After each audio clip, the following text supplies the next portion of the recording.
Halo semuanya, kembali lagi di channel kami. Kali ini kita akan membahas, apakah boleh beli dan hold saham MMLP 10 tahun ke depan? Yuk kita simak videonya. Pada tanggal 15 Juni tahun 2023, PT Mega Manunggal Properti Tbk menjual 4 properti logistiknya yang sudah beroperasi. Keempat properti ini luasnya 163.000 meter kubik dan disewa oleh perusahaan internasional dengan tingkat hunian mencapai 96%.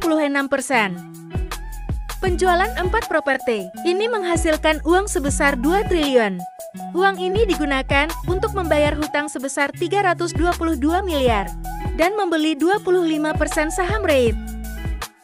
Penjualan properti ini juga berdampak pada kinerja keuangan MMLP. Dan dampak itu adalah dampak dari sisi NBV. Dari dampak ini adalah nilai buku MMLP turun 105 miliar karena nilai penjualan properti lebih rendah dari nilai buku properti. Analoginya ini seperti kita menjual rumah yang kita punya. Jika kita menjual rumah dengan harga lebih rendah dari harga beli, maka nilai kekayaan kita akan berkurang. Selanjutnya adalah dampak dari sisi EBITDA.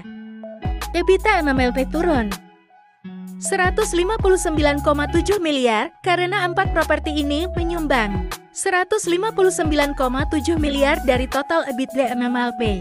Analoginya ini seperti kita kehilangan pekerjaan. Jika kita kehilangan pekerjaan, maka penghasilan kita akan berkurang. Namun penjualan properti juga berdampak positif pada keuangan MMLP, yaitu pertama, mengurangi beban bunga 23 miliar per tahun. Kedua, menambahkan 1,28 triliun. Ketiga, menambah pendapatan dari investasi, fee manajemen properti dan fee manajemen investasi. Total pendapatan dari investasi, fee manajemen properti dan fee manajemen investasi diperkirakan 23,7 miliar per tahun. Analoginya seperti kita mendapatkan uang warisan. Jika kita mendapatkan uang warisan, maka kita akan memiliki uang tambahan. Selanjutnya adalah analisa untuk investor pemula.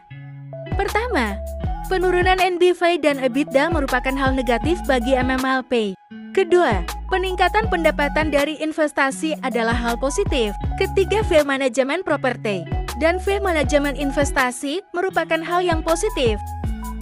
Secara keseluruhan, penjualan 4 properti logistik MMLP dapat berdampak positif dan negatif bagi perusahaan.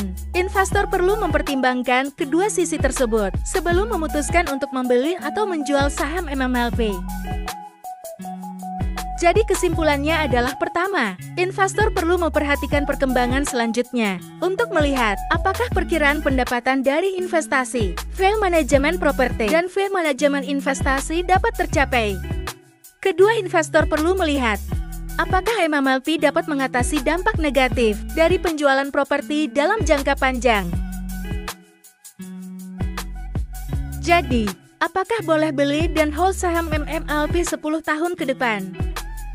Jawabannya adalah tergantung pada analisis masing-masing investor.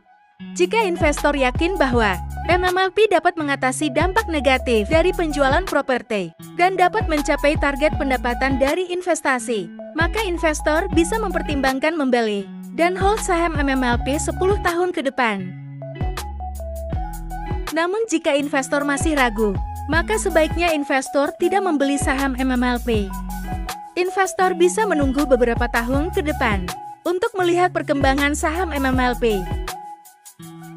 Berikut, ini adalah beberapa faktor yang perlu diperhatikan investor sebelum membeli dan hold saham MMLP. Pertama, prospek industri properti logistik di Indonesia.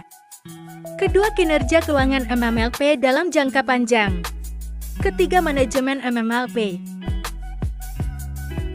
Demikianlah pembahasan kita tentang buy and hold saham MMLP untuk 10 tahun ke depan. Semoga video ini bermanfaat bagi investor. Jangan lupa like dan subscribe channel ini untuk mendapatkan informasi menarik lainnya.